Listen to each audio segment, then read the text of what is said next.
Créer un programme sur un ordinateur, c'est créer une application qui va traiter des données dans des domaines aussi divers que l'économie, la météo ou encore la médecine.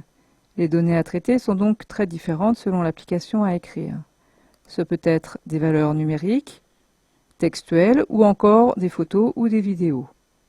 Nous allons voir dans cette partie comment mémoriser une donnée, c'est-à-dire une valeur, et comment la caractériser, dire si c'est un nombre ou un texte. Cette opération s'appelle le typage des données. Nous verrons également comment le typage des données influence le résultat du programme. Pour cela, nous allons utiliser la fonction math.random qui va nous permettre de calculer des valeurs au hasard. La fonction math.random est une fonction prédéfinie du langage Java. Elle permet de calculer des valeurs au hasard. La fonction math.random s'écrit math suivi de points suivi de random car elle est définie au sein d'une bibliothèque appelée math. Dans cette bibliothèque sont écrites toutes les fonctions mathématiques disponibles, par exemple math.sqrt qui permet de calculer la racine carrée d'un nombre, ou encore math.cos pour le cosinus, math.x pour l'exponentielle. Pour utiliser une fonction mathématique, il suffit donc d'écrire le nom de la fonction suivi des parenthèses et précédé de math. La fonction math.random permet de calculer une valeur au hasard comprise entre 0 et 1. Les valeurs obtenues sont donc 0.1, 0.2 ou encore 0.9. Toutes les valeurs obtenues sont des valeurs numériques comprises entre 0 et 1 et ce sont des valeurs réelles, donc des valeurs avec virgule. Voyons maintenant comment utiliser la fonction math.random sous NetBeans. L'objectif est donc maintenant de réaliser une petite application qui va nous permettre de calculer une valeur aléatoire à chaque fois que je vais cliquer sur le bouton. Donc là, comme vous voyez, à chaque clic sur un bouton, une nouvelle valeur est affichée, calculée aléatoirement. Si on examine plus attentivement cette application, on peut voir qu'il y a deux zones particulières, une zone de texte, au sein duquel s'affiche la valeur aléatoire, et un bouton qui va me permettre, donc à chaque fois que je vais cliquer dessus, d'afficher une nouvelle valeur. Voyons comment réaliser cette application sous NetBeans. Donc pour cela, je vais créer un nouveau projet de type Java Application. Je vais nommer ce projet aléatoire. Je vais demander de ne pas créer une classe main puisque je vais réaliser cette application par l'intermédiaire d'une interface graphique. Donc pour avoir une interface graphique, je vais ajouter au projet, en cliquant droit sur le nom du projet, New JFrameForm. Donc cette frame va correspondre au fond de ma fenêtre et je vais l'appeler, par exemple, aléatoire.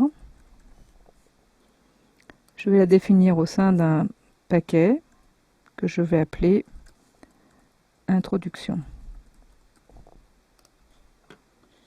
Voilà, donc on voit le projet aléatoire, le paquet introduction et le fichier aléatoire.java. Dans cette fenêtre, donc le panneau design s'ouvre automatiquement. Donc dans cette fenêtre, je vais placer mes composants à l'aide de la palette. Donc la palette contient tous les composants possibles proposés par Java. Donc la première chose, nous avons vu qu'il y avait une zone de texte dans laquelle je vais placer mes valeurs aléatoires et un bouton. Donc je clique et je glisse, puis je dépose les éléments que je souhaite voir dans mon interface. On peut modifier les composants en utilisant le panneau propriétés. Donc ici, par exemple, je veux changer la couleur de fond de ma fenêtre. Donc je vais aller dans la propriété background. Si je veux l'éclaircir, 200,200,200. Pour l'instant, mon fond n'a pas changé puisqu'en fait, un label est par défaut à son fond transparent. Donc je vais modifier l'opacité ici en sélectionnant opaque pour dire que le fond de mon label va maintenant être opaque et non plus transparent. Je peux modifier la taille de mon label. Et de la même façon, je vais modifier la valeur, le texte qui est écrit dans mon label. Je vais mettre 0. La première fois, on aura affiché 0. Ensuite, je modifie le titre, le label qui se trouve dans mon bouton et je l'appelle OK.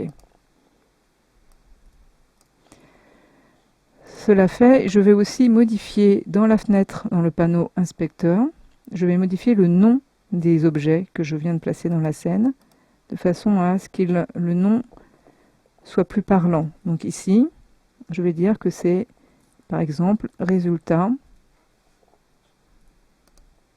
BTN. Je valide cette modification en appuyant sur la touche Entrée.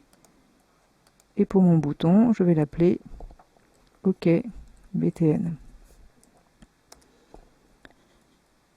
Bien, une fois que j'ai fait ça, donc ça c'est le panneau design, je vais aller dans le panneau source qui va m'afficher le code correspondant à ce que je viens de fabriquer graphiquement. Nous voyons ici que deux variables ont été créées, une s'appelant OKBTN de type JButton, effectivement c'est un bouton, et résultat BTN qui est de type JLabel. L'objectif c'est de, à chaque fois que je clique sur le bouton, de voir afficher une nouvelle valeur. Donc je vais retourner dans le panneau design et je vais sélectionner le bouton OK de façon à créer un événement. Donc je clique droit sur mon bouton, je crée un événement en sélectionnant l'item Event, puis Action, puis Action Performed. Lorsque j'ai défini l'action, le panneau source s'ouvre automatiquement en plaçant son curseur directement à l'endroit où je dois insérer de nouvelles instructions. Donc je vais ici utiliser la fonction math.random. Donc je vais définir une variable double, valeur, égale math.random. Donc je déclare une variable valeur de type double puisque math.random est une fonction qui me permet d'obtenir une valeur aléatoire de double précision. Si j'exécute, j'ai bien un panneau qui s'ouvre avec un bouton OK, mais j'ai toujours 0.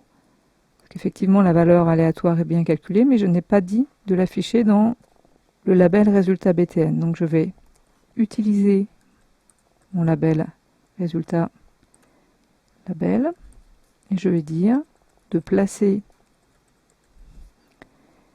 cette valeur, la valeur calculée, au sein du label résultat BTN. Donc j'utilise la méthode setText qui va me permettre de placer la valeur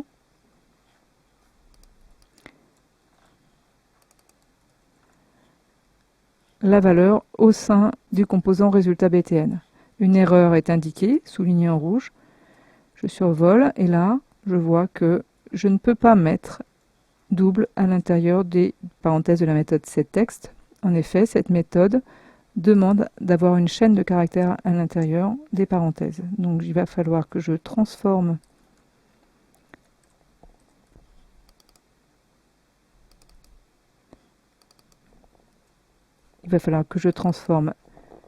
ma variable de type double en chaîne de caractères. Voilà qui est fait. Donc j'utilise la méthode toString qui est définie au sein de la bibliothèque double. J'utilise double puisque ma valeur est de type double. Exécutons. Voilà, je clique sur mon bouton et j'ai des valeurs qui s'affichent entre 0 et 1. Pour obtenir des valeurs entre 0 et 100, il suffit de multiplier par 100 la valeur obtenue par math.random.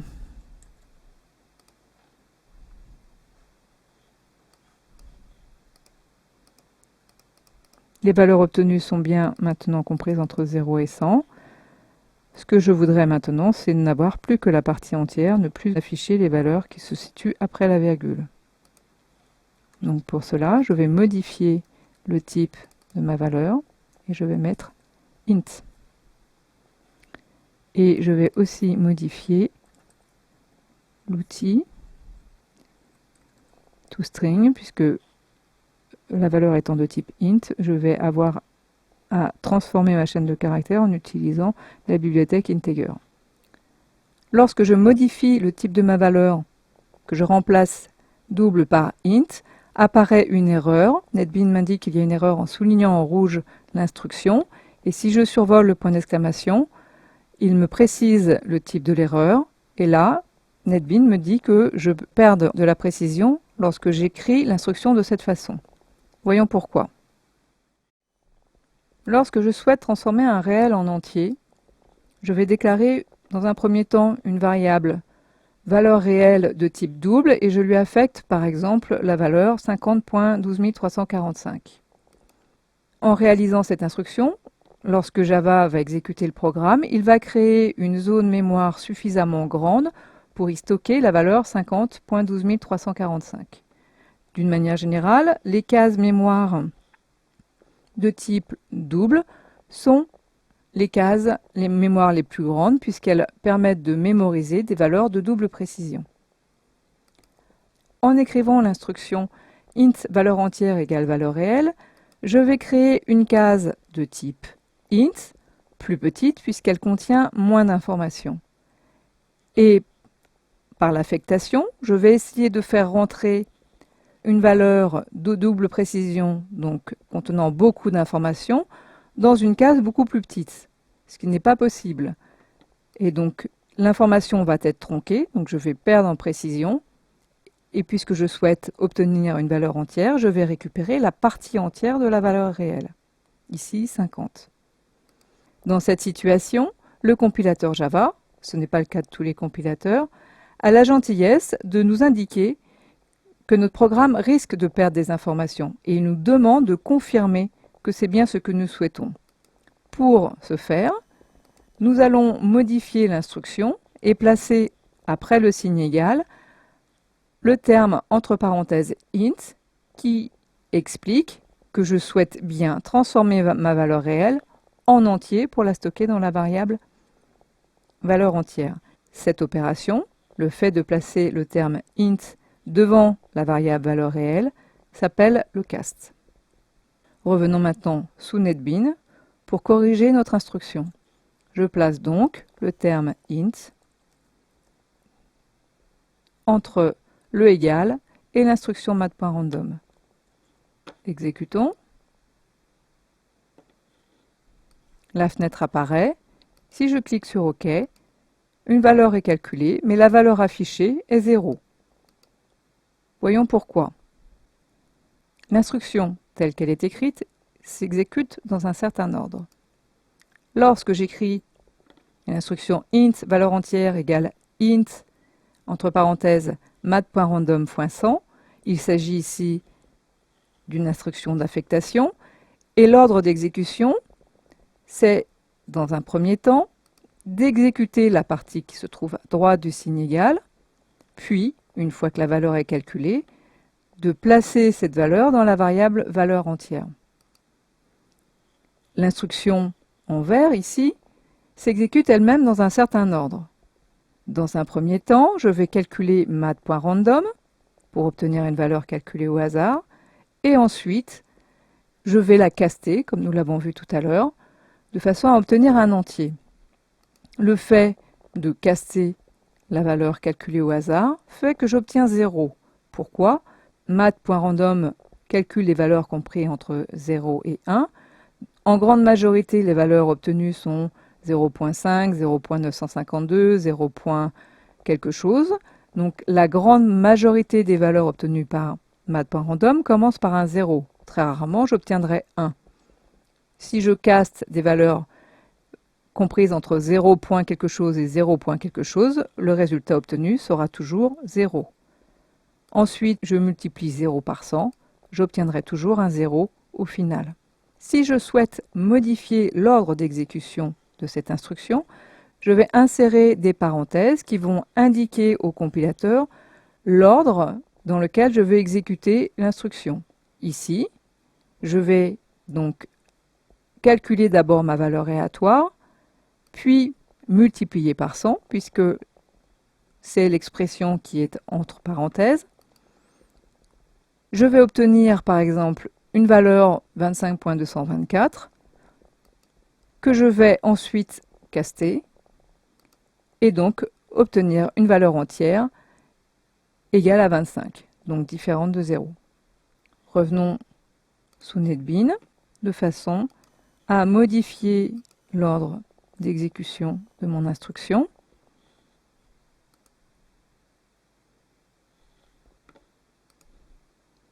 Voilà, j'obtiens bien donc des valeurs aléatoires différentes à chaque fois que je clique sur mon bouton.